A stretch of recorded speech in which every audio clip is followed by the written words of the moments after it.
निष्काम जब कर्म होता है तो फल भी निष्काम ही आएगा, वो ईश्वर की तरफ ले जाएगा। हम किसी व्यक्ति को खिला रहे हैं तो उसको भार समझ के ना खिलाए, अपना कर्तव्य समझ के खिलाए कि हम ईश्वर का सेवा करते हैं, तो जी। फल भी आएगा, तो अच्छे फल आएगा। जो मनुष्य से जो भी नीचे का योनि है, जो भी जन्म है, जी। ये भोग योनि है।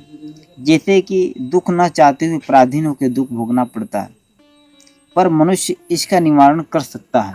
जी। धर्म को भली भांति समझता है, अधर्म को समझता है। न करे वो अलग बात है, पर वो पूरा का पूरा समझता है।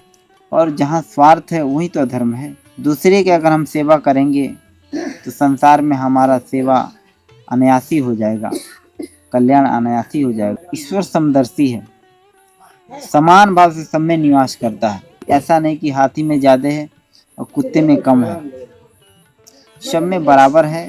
सबका कर्मों का दृष्टा साक्षी ईश्वर। एकोहम बहुश्याम, भगवान एक होते हुए बहुत हैं, बहुत होते हुए भी एक हैं। संसार भगवान का विराट रूप है, जी।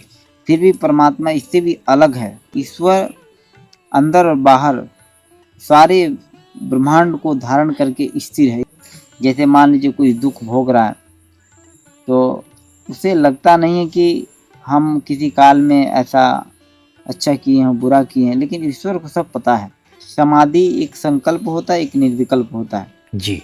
तो जैसे कि जहाँ उसे सुख और शांति महसूस हो। महाराज जी, गौ माता की बात हुई है। प्राचीन समय में से ही गौ माता का इतना आदर, इतना सत्कार रहा है कि क्या ही बताएं। गौ माता को कोई लाठी तक नहीं मार सकता था। गौ माता को कोई अगर मार देता था तो ब्रह्म हत्या का उसे दंड दिया जाता था। मृत्यु दंड तक का विधान था उस समय जब राजशाही पद्धति थी। लेकिन आज के समय में गौ माता, जिसे देवी माना जाता है, देवताओं का स्थान है, आज हमारी उसी गौ माता की बहुत ज्यादा निंदा हो रही है, बहुत ज्यादा तिरस्कार हो रहा है महाराज जी। निंदा तिरस्कार, अब लोग धर्म को छोड़ करके अपना सुख की तरफ बढ़ रहे हैं ना। जी। अब धर्म को देखें तो गौ माता का सेवा करना उनका धर्म है, कर्तव्य है। जी। पर सोचते हैं कि उनका अब क्या है कि सोचते हैं कि आज के टाइम में कि कौन मेहनत करे इतना। जी। मेहनत से भाई धर्म में परिश्रम तो है, लेकिन धर्म में ही तो कल्याण है। सही गौ बात। माता हमारे वेदों में जो वर्णन है इनकी महिमा का, और पूर्व काल से इनकी महिमा रहा, जी। और इनका ऋषियों ने इनको, इनके दूध घी दही और जो भी इनके द्वारा प्राप्त होता था वो देवताओं के पूजन में लगता था। पंचगव्य है, जी। घी से हवन होता था, छाछ पी के ही कितने महात्मा तपस्या भजन करते थे, कुछ न लेते थे, पत्ती खा कर रहते थे। जी। पर गाय के गोबर जो होता उसे चौका लगा करके और उससे साधन भजन करने से साधन में ज़्यादा उन्नति प्राप्त होता है, जल्दी अनुभव होता है। गौ माता के गोबर में लक्ष्मी जी का वास है और गौमूत्र में सरस्वती जी का वास है। इसलिए गौ माता का बहुत महिमा है। सारे अंगों में देवताओं का निवास है।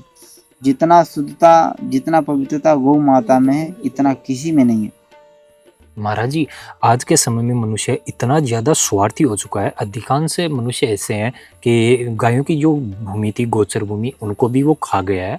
और फिर गाय कहाँ रहे, तो वो मनुष्य की बस्ती में आती है। मनुष्य की बस्ती में मनुष्य के घर के बाहर बैठती है तो वो गोबर न कर दे, इस कारण वो उसे लाठी मारकर भगाते हैं। तो वो कहाँ पर रहे, कहाँ पर वो कुछ खाए।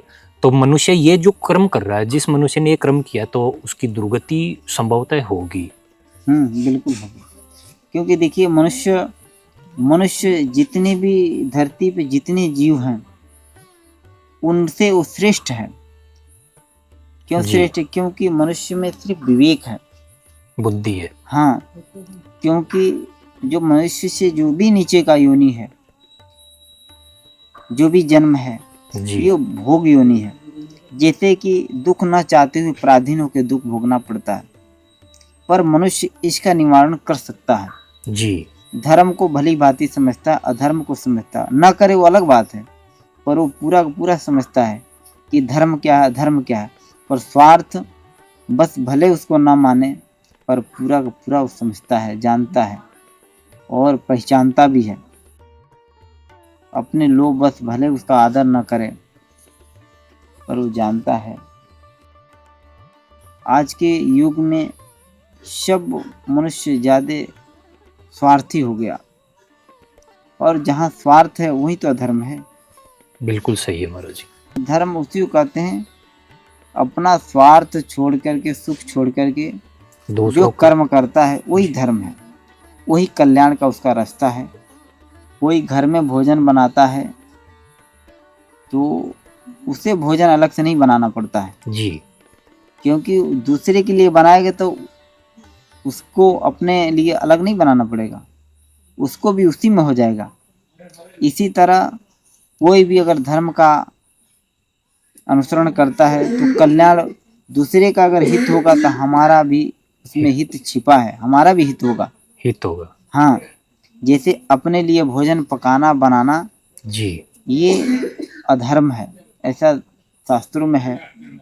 क्योंकि दूसरे की अगर हम सेवा करेंगे तो संसार में हमारा सेवा अनायासी हो जाएगा, कल्याण अनायासी हो जाएगा। हाँ महाराज जी, जैसे कोई भी भोजन के समय अगर हमारे पास आता है तो हमारा कर्तव्य बनता है कि हमें उसे भोजन के लिए पहुंचना चाहिए, भोजन परोसना चाहिए।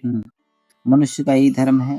यदि हम भोजन बनाए हैं अनायास, यदि अचानक यदि न हम ज़्यादा बना पाए, या हमें न अगर ऐसा पता है कोई आ जाएगा, जी अगर बनाए हैं 2 रोटी तो कोई आ गया तो उसी में से 1 रोटी वो भी उसको भी खिला दें और अपने भी खा लें। वाह भाई वो भी भूखा ना रहे, हम भी भूखा ना रहे। जी तो खैर पेट ना भरे वो अलग बात है, पर संतुष्टि तो हो जाएगा, थोड़ा सही बात है महाराज। थोड़ा आधार तो हो जाएगा, भूखा तो ना रहेगा। इसीलिए जीवन में क्या है कि सबसे बड़ी बात है कि भाव का होना बहुत, जैसे एक कुत्ते को भी रोटी देते हैं ऐसे दूर से फेंक देंगे जी और उसे भगा देंगे, पर ऐसा नहीं। कुत्ता वो अपने कर्मों से कुत्ता बना है, पर सब में ईश्वर, देखिए ईश्वर समदर्शी है, समान भाव से सब में निवास करता है। जी समान भाव से सब में निवास करता, ऐसा नहीं कि हाथी में ज्यादा है और कुत्ते में कम है, सब में बराबर है। सबका कर्मों का दृष्टा साक्षी ईश्वर है। ईश्वर है। चाहे देखिए धर्म इतने, आदमी इतना नियम से करता है जी और इतना दान भी इतना नियम से करता है, पर अधर्म में कोई नियम से नहीं करता है।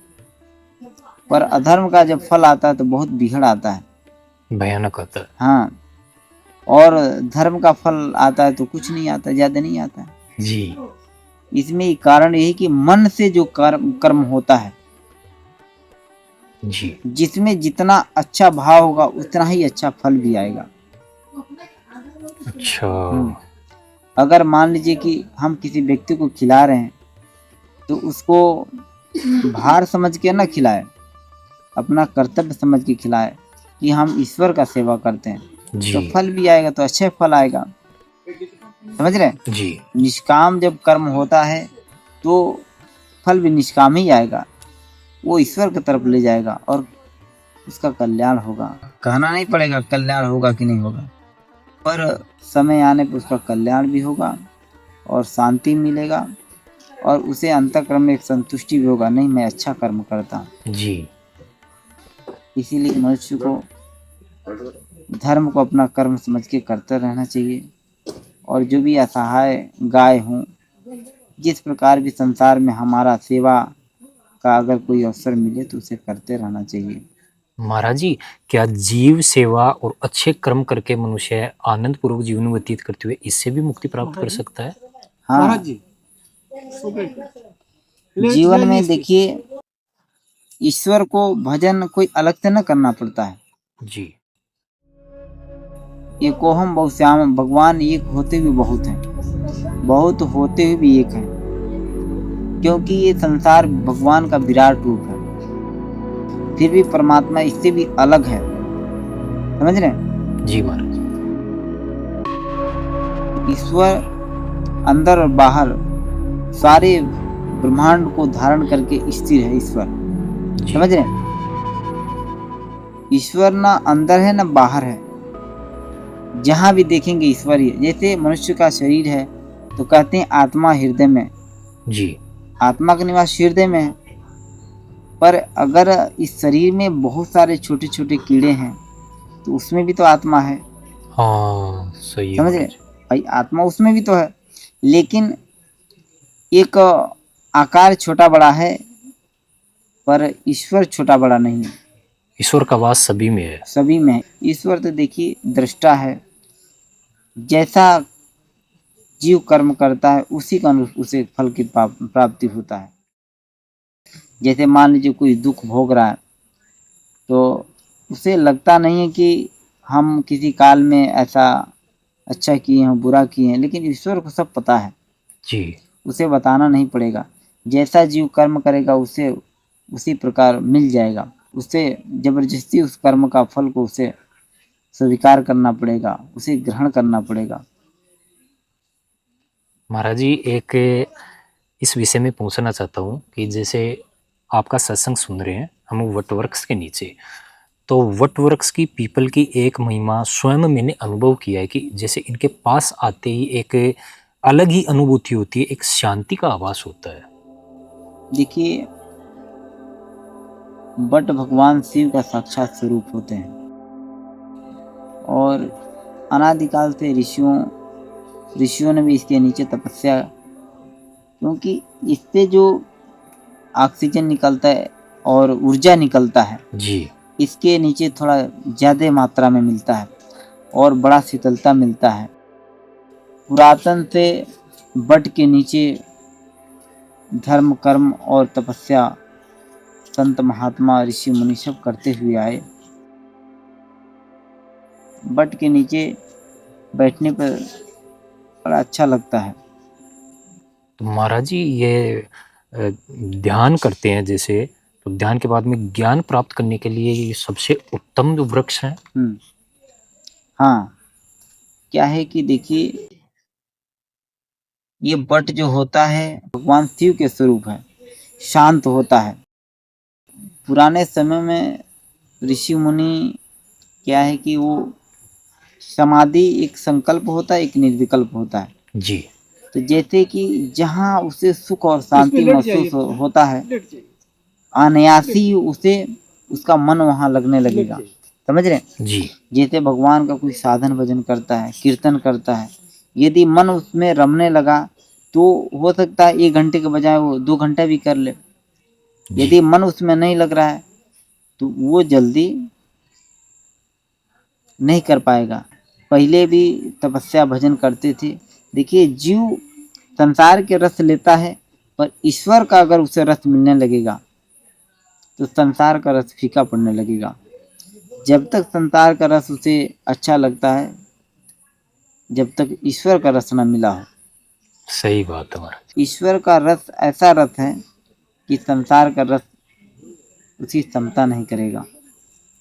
इसीलिए देखिए संसार में सुख लगता है पर संसार में सुख नहीं है। और ऋषियों ने अनायासी समाधि जी। ऐसे कितने कहते हैं ना कि भगवान शिव जी का लागी समाधि अखंडा पारा, भगवान शिव जी का समाधि अखंडा पार, कोई समय का कोई पाबंदी नहीं, कोई समय निश्चित नहीं है, ना कितने कोई। हजारों लाखों वर्ष तक हाँ, लगती है। क्या है कि जब जीव ईश्वर की तरफ बढ़ता है तो जीव का क्या होता है कि जब संसार से वो ज़्यादा अशांत होता है, जी। ईश्वर की तरफ बढ़ता है तो उसे अच्छा लगने लगता है। जी। अपने कोई भी अपने स्वरूप से जुड़ेगा तो उसे अच्छा तो लगेगा ही। इसीलिए जीव का असली स्वरूप ईश्वरी है। ईश्वर सुख का आश्रय है और जीव का कल्याण ईश्वर के अलावा कोई भी नहीं कर सकता है। जो ईश्वर की भक्ति और ये तो करना ही पड़ेगा, तब हाँ, तभी कल्याण होगा। ईश्वर की भक्ति करेगा या संसार में संसार का भी सेवा करेगा, जैसे जीवों का जी, अगर भगवान के स्वरूप मान करके संसार की भी सेवा करता तो भी उससे कल्याण होगा। भगवान का स्मरण करते हुए भगवान का यही माने कि ये सारा संसार भगवान का ही स्वरूप है, ईश्वर का ही हम सेवा कर रहे हैं। यदि ईश्वर को अलग और संसार को अलग मानेगा तो उसका जो भाव होगा उसका भाव शुद्ध नहीं रहेगा, तभी उसका दोष दर्शन नहीं होगा। जी, यदि भगवान का उसमें दर्शन नहीं करेगा तो उसे दोष का दर्शन तो होगा, फिर भाव नहीं बनेगा। इसीलिए किसी का भी कोई सेवा करे तो यही मानना चाहिए कि हम भगवान का सेवा कर रहे हैं। बहुत सुंदर।